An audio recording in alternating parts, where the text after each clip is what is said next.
He's it's kind of a strange one to pick out. Maybe he's not a big fan of their coach or something. I don't know. We'll see. Hopefully these rumors are true, because that makes them interesting draft day coverage. Yes. Wall-to-wall draft day coverage here, Clipping the Goods, of course. Yes. Yes. And also now wall-to-wall coverage, or at least one wall coverage of the World Cup, Bobby. It's been an interesting first week. We've now fully 1 week in. We started last Thursday, and we have now finished. We've had the Wednesday games finished for a while. So if you are a novice to the World Cup and you don't know what's going on, there are 8 groups. Each group has 4 teams in them. So if there are 32 teams, 2 of the groups A and B, have played 2 games apiece. The rest of the groups have only played 1 game apiece. Excuse me. So in Group A, we see even host Russia just come out like bats on fire. They were, I believe, the lowest team in the entire tournament, ranked by the FIFA ranking system, and they've won their 2 games. They've scored 8 goals, which is more than the combined goals they've scored in the last 2 World Cups they played in combined. And they are through with those 2 victories, as is Uruguay, who was in that group with them. Egypt and Saudi Arabia are out. Bobby, does it feel a little strange to you that with everything going on with Russia, kind of the Olympics and the state doping program with them, and now all of a sudden they're the super soccer team that's just destroying people? Oh, 100% it's fishy. Yeah. There's no way around it. No matter how clean or how truthful Russia can be or is, they'll never be perceived in the eye of the viewing audience as a non-dirty team. Like it just is always going to seem like something is up.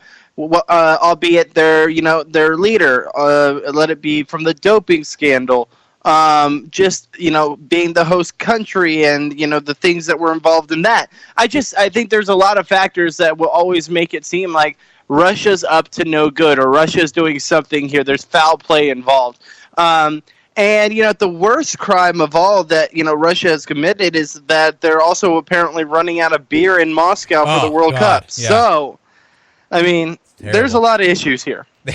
That is the number one crisis, I am sure, anywhere. And you know what, Bobby? You know how? So 4 years ago, there was the Winter Olympics in Russia, and the Russian team won the most medals out of anyone with 29. And then you fast forward just 4 short years to the Pyeongchang Winter Olympics, which was earlier this year, and the Olympic athletes from Russia, now not being Russia because Russia as a country was not allowed, they were number 13 in medals. So maybe there's something to do with Russia, being in their own country. Why are you breathing so loud all of a sudden? Oh, sorry. Is it close to my? Sorry, it was close to my nose. You just sounded really. I was wondering why you were cutting out. Yeah. You were really going for it there. Sorry, you were just really down. I'm a good breather. Yeah. So there's something to the fact that when Russia hosts something, they do very well, Bobby. So I would maybe put down a ticket down there at Pachanga if they now allow sports gambling, which they don't, but they should. They don't. They should. It's only a matter of time. Only a matter of time. Thank you, Congress, or thank you, Supreme Court. That's the one thing I'll agree with you on. Yes. The Trump era. Yes, not great for my my liking of politics. This Trump era. Not. I don't agree with a lot of things. But that's for another show, Bobby. Or maybe after hours on Club in the Goods political sphere. Yeah, if I'm ever involved in any kind of political discussion, just know that I went crazy. That you have officially just gone off the deep end. I mean, you were heading there for a while, Bobby, and you finally got there.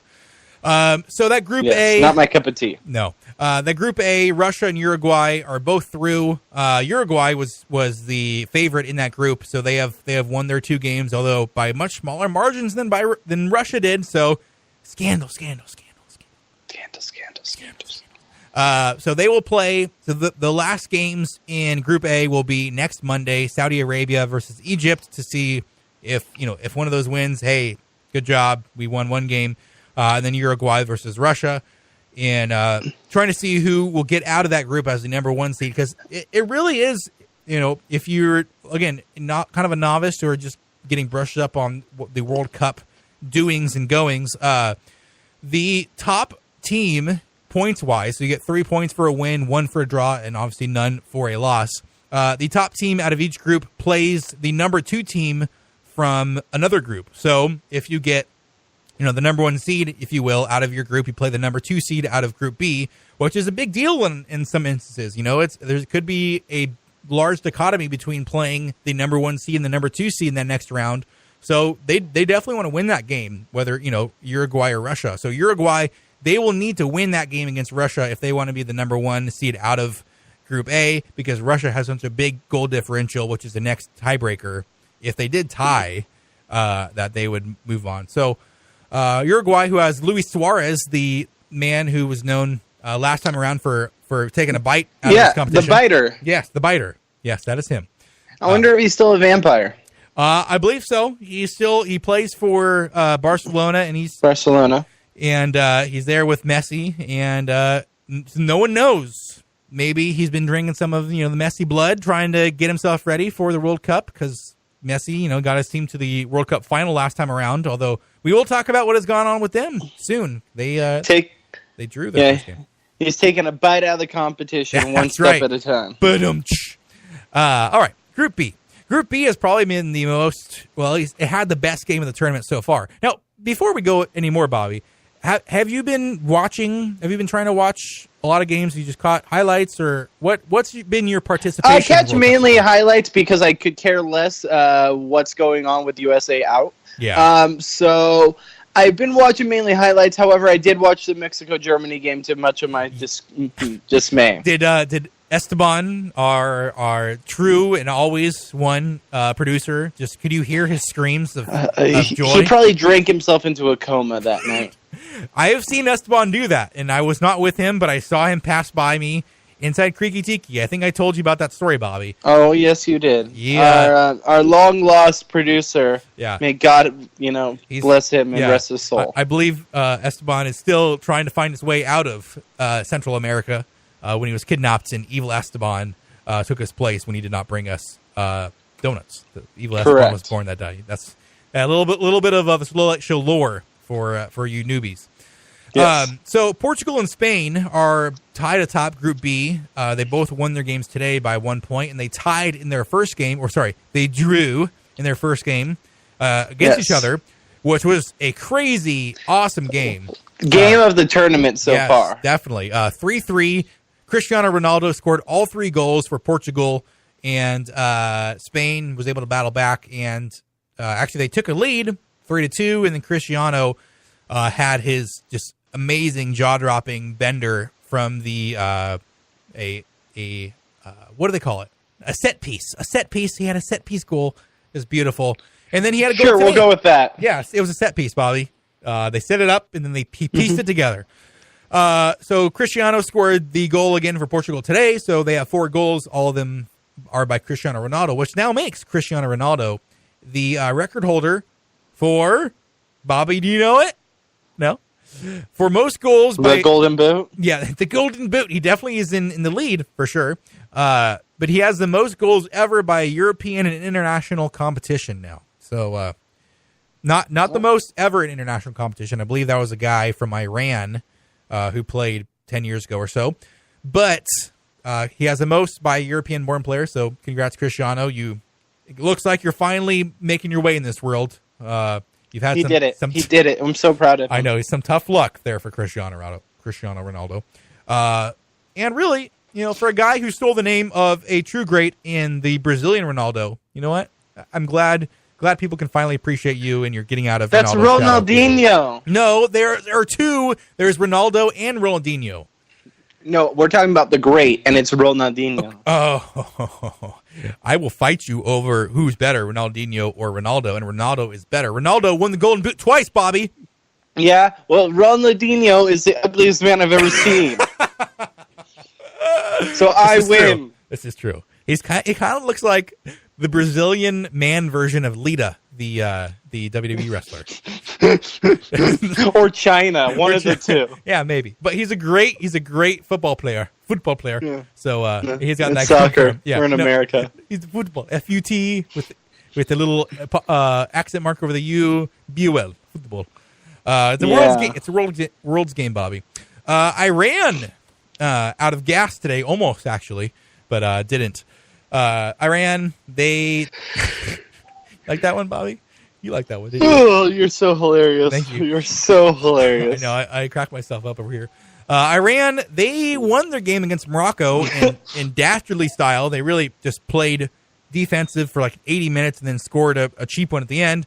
It looks like they almost did that again today against Spain, but the goal got called back. I will say that they played pretty well against Spain. They did, yeah. They had some shots that should have gone in, and I honestly think that they played better than Spain. And Spain got lucky that it was a kick that went off against a ricocheted into the goal.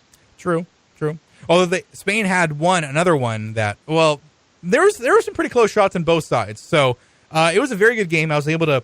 My work is great enough to allow me to put it on my phone if I don't just stare at it all day long. So I've been able to listen to it and watch some of it at work. So yay me. Although I can't wake up for the 5 a.m. games, Bobby. It just can't do it. Can't. It's impossible. Yeah. At this point, if it's not USA, then there's no reason. Bobby, the biggest patriot I know. Morocco. It's so hard to even get up for 8 a.m. Right. Morocco, they're out with 2 losses so far. Morocco will play Spain next Monday, and Iran will play Portugal. So neither Spain nor Portugal are guaranteed of being through. So they need to win their games to make sure they are through. Iran still has a chance. Morocco does not. Let's go, Iran. Oh wow! Oh, see now you're like being the opposite. You're so tricky, Bobby. Yeah, well, you know what? I would like to see one of the powerhouses get put out by, a team that's not, superiorly talented with some of the greats, Yeah. Spain, we saw win the championship, 2 times ago. Portugal's got the best player in the world. Like, I'd like to see the underdog win from time to time. However, it is Iran, so that is a little unfortunate. Yeah. Bobby's going to be on the watch list now. Someone's listening to this and just scribbled his name down. Wait, his last name's The Goods, right? Yeah, okay. Yeah, exactly. Bobby The Goods. He's going to be at Pachanga tomorrow playing Keno. America. Actually, sorry, Pachanga. Group C. Pachanga. See, you agree with me. I'm glad you agree with me. Group C, we're 1 game in, and the favorites have really what they should have in the lead. France and Denmark both won their games against Australia and Peru, although pretty dicey game for France. France against Australia. Australia's looking a little frisky. Down under. They're down and under. A lot of stress. They are a lot of stress. They play tomorrow, Denmark versus Australia. So Australia has another chance to knock off one of the co-favorites in that group. And then France plays Peru. I'm going to just put this out there for all you bookies out there or, gambling-aholics. I say 3-0 France tomorrow. 3-0. So take that one to the bank, and if it does not cash, do not blame me because you put your money where I put my mouth. A lot of people are going to lose money in Vegas because of you. If France wins 3-0 tomorrow, I will post on Twitter and be very, very arrogant about it. Don't you disbelieve that for 1 second. And then next Tuesday, they have their final games. Australia faces Peru, and then a big one, Denmark versus France. That could be the winner wins or winner goes on and loser does not. We'll see what happens. Now, Group D is where things get really interesting, Bobby. There are 2 favorites here, 2 definite favorites, Croatia and Argentina. Argentina having the other best player in the world in Lionel Messi. They drew with Iceland with Lionel Messi missing a penalty. Yes, sir. Yeah. Not controversy, but scandal. Or at least scandal. Pressure. Now, they play Croatia. Now, this is a huge game tomorrow, Bobby. Argentina, Croatia, they won their game against Nigeria, which is they were expected to do. But tomorrow at 8 a.m., Bobby, Argentina, Croatia. No, sorry. 11 a.m. Pacific. So we'll be able to watch that, Bobby. Or at least I will. I don't know if you're at work yet. You're not at work yet. Okay. Argentina, they need to win this game. If they lose this game, they are out. So That would be huge. Well, I guess there's still a chance they wouldn't be out, but if they lose, they're probably out. And Croatia is a very good team, and I can't imagine what the international